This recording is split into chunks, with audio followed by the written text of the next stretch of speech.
दोस्तों, पिथौरागढ़ को छोटा कश्मीर या सोहर घाटी के नाम से भी जाना जाता है। यह उत्तराखंड का सबसे पूर्वी जिला है, जो नेपाल और तिब्बत के साथ अंतर्राष्ट्रीय सीमा साझा करता है। पहाड़ों के बीच एक सुंदर कटोरे जैसा घाटी में बसा हुआ है। पिथौरागढ़ अपने बर्फ से ढके हिमालय, गहरी घाटियों, समृद्ध कुमायूं संस्कृति और रहस्यमय गुफाओं और पौराणिक कथाओं के लिए जाना जाता है। यदि आप या कोई भी पर्यटक यहाँ घूमने की योजना बना रहा है, तो पिथौरागढ़ के हर एक पहलू को, जैसे धार्मिक, प्राकृतिक, सांस्कृतिक, स्थानीय मिठक और महत्वपूर्ण यात्रा मार्गों के बारे में जानकारी जानना बहुत जरूरी है। अगर हम इसके प्राकृतिक विविधता और महत्वपूर्ण दर्शनीय स्थल जो है उसके बारे में बात करें, तो पिथौरागढ़ की प्राकृतिक सुंदरता इतनी अनूठी है कि इसकी तुलना कश्मीर की घाटी से की जाती है। जैसे मनुष्यारी, चांडक हिल्स, मिलम और रालम ग्लेशियर, अस्कोट वन्यजीव अभ्यारण्य प्रमुख है। इसमें मनुष्यारी की बात करें तो पिथौरागढ़ का सबसे प्रसिद्ध हिल स्टेशन, जिसे ट्रेकर्स का स्वर्ग कहा जाता है। यहाँ से पंचाचूली चोटी का सबसे भव्य और स्पष्ट नज़ारा दिखता है। सर्दियों में यह पूरी तरह बर्फ की सफ़ेद चादर में ढक जाता है। वहीं चांडक हिल्स पिथौरागढ़ के मुख्य बाजार से मात्र 8 किलोमीटर दूरी पर एक ऊंची पहाड़ी है। यहाँ से पूरी पिथौरागढ़ घाटी अर्थात सोहर घाटी का एक विहंगम दृश्य दिखाई देता है। यहाँ मैग्नाइट का एक बड़ा भंडार भी। वहीं मीलम और रालम ग्लेशियर ये उच्च हिमालयी क्षेत्र में प्रसिद्ध ग्लेशियर है, जहाँ पहुँचने के लिए मनुष्यारी से कई दिनों का कठिन लेकिन बेहद खूबसूरत ट्रैक करना पड़ता है। और अस्कोट वन्यजीव अभ्यारण्य, यहाँ पे आपको कस्तूरी मृग देखने को मिल जाएंगे, जहाँ पर हिम तेंदुए और भालू, हिमालयी पक्षियों की दुर्लभ प्रजातियाँ भी यहाँ उपलब्ध हैं। धार्मिक और सांस्कृतिक और आध्यात्मिक महत्व की बात करें तो ये बहुत खास है यहाँ के लिए, जो लोगों के लिए सबसे आकर्षण का केंद्र बना हुआ है।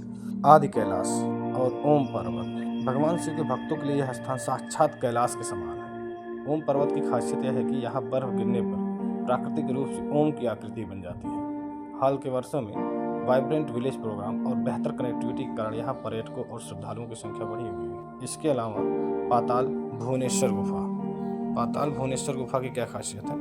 पिथौरागढ़ के गंगोली हाट के पास स्थित यह एक रहस्यमय भूमिगत चूना पत्थर की गुफा है। स्कंद पुराण के मानस खंड में वर्णन है कि इस गुफा में 33 करोड़ देवी देवता निवास करते हैं। गुफा के अंदर शेषनाग के फन, केदारनाथ, बद्रीनाथ और अमरनाथ के प्राकृतिक प्रतीक बने हुए हैं। हाट कालिका मंदिर भी यहाँ प्रसिद्ध है। गंगोली हाट में स्थित यह मंदिर भारतीय सेना की कुमायूं रेजिमेंट की आराध्य देवी है। कुमायूं रेजिमेंट का हर जवान युद्ध पर जाने से पहले जय मां काली का उद्घोष करता है। इसके अलावा एक मंदिर है थल केदार, यह समुद्र तल से लगभग 2000 मीटर की ऊंचाई पर स्थित है। यह एक प्राचीन शिव मंदिर है। महाशिवरात्रि पर यहाँ पर विशाल मेला लगता है। स्थानीय स्तर पर पिथौरागढ़ से जुड़ी कुछ दिलचस्प और जादुई कहानियाँ प्रचलित हैं, जो यहाँ के जनजीवन का हिस्सा है। लखिया भूत की कथा, लोक कथाओं के अनुसार यहाँ पर हिल यात्रा की शुरुआत नेपाल से हुई थी।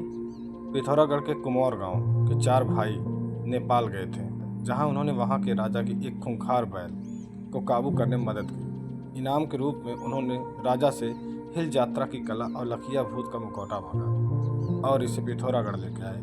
आज भी लोग मानते हैं कि लखिया भूत के आने से क्षेत्र में सूखा नहीं पड़ा और फसल अच्छी होती है। इसके अलावा एक कहानी और प्रचलित है, पाताल भुवनेश्वर और कलयुग का अंत। इस गुफा के भीतर 4 स्तंभ हैं, जो 4 युगों सतयुग, त्रेता, द्वापर और कलयुग को दर्शाते हैं। स्थानीय मान्यता और पुराणों के अनुसार कलयुग का स्तंभ धीरे धीरे ऊपर की ओर बढ़ रहा है। जिस दिन यह स्तंभ गुफा को छू लेगा, उस दिन कलयुग का अंत हो जाएगा। पिथौरागढ़ नाम की कहानी क्या है? कहा जाता है कि इस घाटी पर कभी कत्यूरी राजवंश का शासन था। बाद में चंद राजाओं के काल में पीरू गोसाई, जिसे पृथ्वी शाह कहा जाता था, नामक राजा ने यहाँ एक किला बनवाया, जिसका नाम पिथौरागढ़ पड़ा। राय पिथौरा पृथ्वीराज चौहान से भी कुछ स्थानीय लोग इसका संबंध जोड़ते हैं कि उन्होंने अपनी उत्तर पूर्वी सीमा की सुरक्षा के लिए इस स्थान का उपयोग किया था। इसके अलावा यदि कोई पर्यटक पिथौरागढ़ यात्रा का प्लान बना रहा है, तो वह परिवहन के विभिन्न माध्यमों का उपयोग कर सकता है। ध्यान रहे, पिथौरागढ़ एक पहाड़ी इलाका है, इसलिए यात्रा में थोड़ा समय लगता है, लेकिन रास्ते के नज़ारे बेहद ही खूबसूरत हैं। अगर आप हवाई मार्ग से जाना चाहते हैं, तो वहाँ पे 2 हवाई अड्डे बहुत प्रसिद्ध हैं। नैनी सैनी हवाई अड्डा पिथौरागढ़ का यह अपना हवाई अड्डा है। वर्तमान में यहाँ देहरादून और पंतनगर से छोटे विमानों की उड़ानें संचालित होती हैं। हालांकि पहाड़ी मौसम के कारण फ्लाइट्स के शेड्यूल की जांच पहले से कर लेनी चाहिए। इसके अलावा पंतनगर हवाई अड्डा, यह पिथौरागढ़ का निकटतम मुख्य चालू हवाई अड्डा है जो लगभग 240 किलोमीटर दूर है। यहाँ से आप टैक्सी या बस द्वारा अल्मोड़ा होते हुए पिथौरागढ़ पहुँच सकते हैं। रेल मार्ग भी है। टनकपुर रेलवे स्टेशन, यह सबसे पास है, लगभग 140 किलोमीटर